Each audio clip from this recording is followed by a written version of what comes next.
सभी नीट उम्मीदवारों का स्वागत है। आज हम जीव विज्ञान की बिल्कुल बुनियादी इकाई पर गहराई से बात करेंगे, कोशिका यानी सेल। नमस्कार। हमारे पास जो सामग्री है वो यूनिट 3 के परिचय और अध्याय 8 कोशिका जीवन की इकाई पर आधारित है। बिल्कुल। और देखिए, जीव विज्ञान मतलब जीवित चीजों का अध्ययन, और कोशिका की समझ ही असल में जीवन को समझने का आधार है। हाँ, आज हम कोशिका की बनावट और उसके कामकाज को मतलब उसके स्ट्रक्चर और फंक्शन को समझने की कोशिश करेंगे। और ये भी देखेंगे कि कैसे एक अकेली कोशिका भी जीवन के लिए जरूरी सारे काम कर सकती है। जी हाँ। तो चलिए कोशिका की इस अद्भुत दुनिया में गोता लगाते हैं। सबसे पहले ये कोशिका आखिर है क्या? सुनने में तो सरल लगता है, पर है कमाल की चीज। सही कहा। ये जीवन की सबसे छोटी मतलब मूलभूत इकाई है, स्ट्रक्चर के हिसाब से भी और फंक्शन के हिसाब से भी। अच्छा। सोचिए, कुछ जीव तो बस एक ही कोशिका के बने होते हैं, जैसे अमीबा, और वो अपना पूरा जीवन उसी एक कोशिका में बिता देते हैं। हाँ बिल्कुल। कोशिका से छोटी कोई भी चीज अपने आप में मतलब स्वतंत्र रूप से जीवित नहीं मानी जा सकती। यहीं पे वो नाम याद आते हैं, एंटनी वॉन ल्यूवेनहॉक। बिल्कुल। उन्होंने ही पहली बार जीवित कोशिका को देखा था, और फिर रॉबर्ट ब्राउन ने कोशिका के अंदर केंद्रक न्यूक्लियस की खोज की। और इन्हीं खोजों ने फिर सेल थ्योरी, कोशिका सिद्धांत की नींव रखी होगी। ये कैसे सामने आया? हाँ देखिए, इसकी कहानी भी दिलचस्प है। 1838 में एक जर्मन वनस्पति शास्त्री थे, मैथियास श्लीलन। अच्छा। उन्होंने बहुत सारे पौधों को स्टडी किया और कहा कि भाई सभी पौधे कोशिकाओं से बने हैं। फिर लगभग उसी समय 1839 में एक और जर्मन वैज्ञानिक फ्योडोर श्वान, जो जंतु विज्ञानी थे, हाँ। उन्होंने जंतुओं पर स्टडी की और पाया कि जंतु कोशिकाओं के बाहर एक पतली परत होती है, प्लाज्मा झिल्ली, और उन्होंने पौधों में कोशिका भित्ति का होना भी बताया। तो दोनों ने मिलके कहा कि हाँ, दोनों ने मिलकर कहा कि सभी पौधे और जानवर वो कोशिकाओं या उनके उत्पादों से ही बने होते हैं। लेकिन इसमें एक बड़ा सवाल तो रह गया था, है ना, कि ये नई कोशिकाएं आती कहाँ से हैं? सही पकड़ा। यही वो पहेली थी जिसे रुडोल्फ विर्चो ने 1855 में सुलझाया। ओह अच्छा, विर्चू। जी। उन्होंने एक बहुत ही महत्वपूर्ण बात कही, ओमनी सेल्यूला ए सेल्यूला। हाँ, ये सुना है। इसका मतलब है कि हर नई कोशिका पहले से मौजूद किसी पुरानी कोशिका से ही बनती है, कोशिका विभाजन से। ये तो बहुत बड़ी बात थी उस समय के हिसाब से। बिल्कुल। इसमें कोशिका सिद्धांत को पूरा किया। तो आज का जो कोशिका सिद्धांत है, उसके दो मुख्य बिंदु हैं। पहला, सभी जीवित जीव कोशिकाओं और उनके उत्पादों से बने हैं। ठीक है। और दूसरा, सभी कोशिकाएं पहले से मौजूद कोशिकाओं से ही उत्पन्न होती हैं। ये दोनों बातें समझना बहुत जरूरी है। अच्छा, तो सभी जीव कोशिकाओं से बने हैं और कोशिकाएं पुरानी कोशिकाओं से आती हैं। अब कोशिकाओं के प्रकारों पर आते हैं, प्रोकैरियोटिक और यूकैरियोटिक। इनमें मुख्य अंतर क्या है?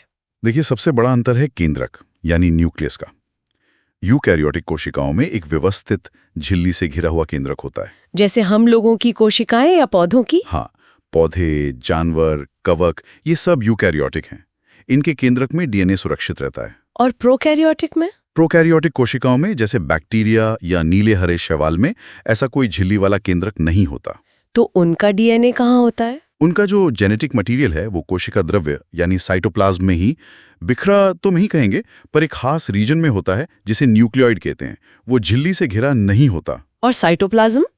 वो तो दोनों में होता है ना? जी हाँ, बिल्कुल। साइटोप्लाज्म वो जेली जैसा पदार्थ है जो कोशिका के अंदर भरा रहता है, और यहीं पर सारी जैविक क्रियाएं मतलब सेल्यूलर एक्टिविटीज होती हैं। और यूकैरियोटिक में तो और भी चीजें होती हैं साइटोप्लाज्म में, अंगक जिन्हें कहते हैं। हाँ, यूकैरियोटिक कोशिकाओं में केंद्रक के अलावा और भी कई झिल्ली वाले अंगक होते हैं, जैसे माइटोकॉन्ड्रिया जो ऊर्जा बनाते हैं, power house of the cell. बिल्कुल। फिर endoplasmic reticulum, Golgi complex, lysosome, ये सब प्रोकैरियोटिक में नहीं होते। लेकिन एक चीज है जो दोनों में होती है। हाँ, राइबोसोम। ये प्रोटीन बनाने की फैक्ट्री हैं और इनमें कोई झिल्ली नहीं होती, इसलिए ये प्रोकैरियोटिक और यूकैरियोटिक दोनों तरह की कोशिकाओं में पाए जाते हैं। ये एक महत्वपूर्ण पॉइंट है, याद रखने लायक। बिल्कुल। चलिए अब यूकैरियोटिक कोशिका की बाहरी परत, कोशिका झिल्ली यानी प्लाज्मा मेम्ब्रेन पर थोड़ा ध्यान देते हैं। इसका फ्लूइड मोज़ेक मॉडल काफी प्रसिद्ध है। ये क्या है? हाँ, ये 1972 में सिंगर और निकलसन ने दिया था, और ये सबसे स्वीकृत मॉडल है। अच्छा। इसके अनुसार झिल्ली मुख्य रूप से लिपिड खासकर फॉस्फोलिपिड की दोहरी परत और प्रोटीन से बनी होती है। लिपिड और प्रोटीन? जी, और खास बात यह है कि लिपिड की प्रकृति थोड़ी तरल जैसी होती है, मतलब अर्धतरल, क्वाजी फ्लूइड। जैसे तेल जैसा? हाँ, कुछ वैसा समझ लीजिए। इस वजह से जो प्रोटीन है वो झिल्ली के अंदर तैर या हिल डुल सकते हैं, एक जगह फिक्स नहीं रहते। इसीलिए इसे फ्लूइड मोज़ेक कहते हैं। तरल भी है और उसमें प्रोटीन के टुकड़े मोज़ेक की तरह लगे हैं। और ये तरलता क्यों जरूरी है? ये तरलता कोशिका के बढ़ने, पदार्थों को अंदर लेने एंडोसाइटोसिस, बाहर निकालने एक्सोसाइटोसिस, कोशिका विभाजन जैसे कई कामों के लिए बहुत जरूरी है। समझ गई। और इसका मुख्य काम क्या है? कहते हैं ये चयनात्मक रूप से पारगम्य होती है, इसका मतलब क्या हुआ? इसका मतलब है कि झिल्ली एक गार्ड की तरह है। ये तय करती है कि कौन सा अणु अंदर या बाहर जा सकता है और कौन सा नहीं। बहुत सिलेक्टिव है। अच्छा, तो सबको आने जाने नहीं देती?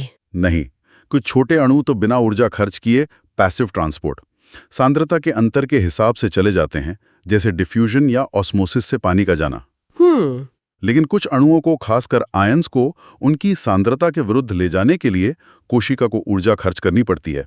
इसे कहते हैं एक्टिव ट्रांसपोर्ट, जैसे सोडियम पोटेशियम पंप। ओके।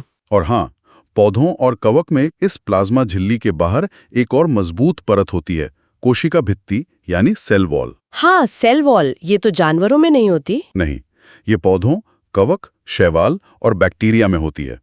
ये निर्जीव होती है और कोशिका को एक निश्चित आकार देती है और बाहरी चोट और इन्फेक्शन से बचाती है। और ये बनी किस चीज की होती है? शैवाल में ये सेल्यूलोज, गैलेक्टन्स वगैरह से बनी होती है। पौधों में सेल्यूलोज, हेमीसेल्यूलोज, पेक्टिन और प्रोटीन होते हैं।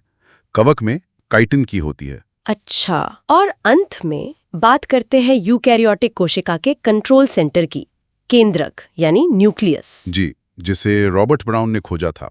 केंद्रक आमतौर पर कोशिका के बीच में होता है और ये दोहरी झिल्ली से घिरा होता है, जिसे न्यूक्लियर एनवेलप कहते हैं। दोहरी झिल्ली? हाँ, और इस झिल्ली में छोटे छोटे छेद होते हैं, न्यूक्लियर पोर्स। अच्छा, ये छेद क्यों होते हैं? ये छेद साइटोप्लाज्म और केंद्रक के अंदर के पदार्थ, न्यूक्लियोप्लाज्म के बीच आरएनए और प्रोटीन जैसे अणुओं के आने जाने का रास्ता कंट्रोल करते हैं। और अंदर क्या होता है न्यूक्लियोप्लाज्म में? न्यूक्लियोप्लाज्म में होता है क्रोमैटिन, जो असल में डीएनए और प्रोटीन हिस्टोन का एक जाल जैसा होता है। जब कोशिका विभाजित होने वाली होती है तो यही क्रोमैटिन सिकुड़कर गुणसूत्र यानी क्रोमोसोम बनाता है। हाँ। और न्यूक्लियोप्लाज्म में एक या ज्यादा गोल संरचनाएं भी होती हैं, न्यूक्लियोलस। यहाँ राइबोसोमल आरएनए, जिसे आरआरएनए कहते हैं, बनता है।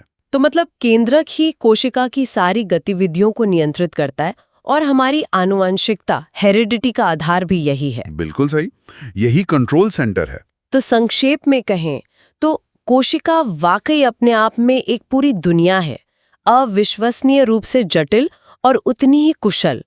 चाहे प्रोकैरियोटिक हो या यूकैरियोटिक, ये जीवन की वो बुनियादी इकाई है जिसके बिना जीवन संभव नहीं। बिल्कुल। और हमने देखा कि कैसे कोशिका सिद्धांत से लेके फ्लूइड मोज़ेक मॉडल तक हमारी समझ समय के साथ विकसित हुई है। जीव विज्ञान को इस तरह से समझना मतलब जीवन की प्रक्रियाओं को भौतिक और रासायनिक सिद्धांतों के आधार पर देखना, जिसे रिडक्शनिस्ट बायोलॉजी कहते हैं। हाँ, ये दृष्टिकोण हमें इन जटिल प्रक्रियाओं को अणु स्तर पर, मॉलिक्यूलर लेवल पर समझने में मदद करता है। ये वाकई सोचने वाली बात है कि अगर हम एक कोशिका के स्तर पर जीवन की क्रियाओं को इतने विस्तार से समझ सकते हैं, तो ये स्वास्थ्य और बीमारियों के बारे में हमारी समझ को कितना बदल सकता है ना? निश्चित रूप से ये एक बहुत गहरा सवाल है जिस पर विचार किया जा सकता है। आज की इस गहरी चर्चा के लिए धन्यवाद और सभी नीट उम्मीदवारों को उनकी परीक्षा की तैयारी के लिए ढेर सारी शुभकामनाएं। जी, धन्यवाद। Best of luck.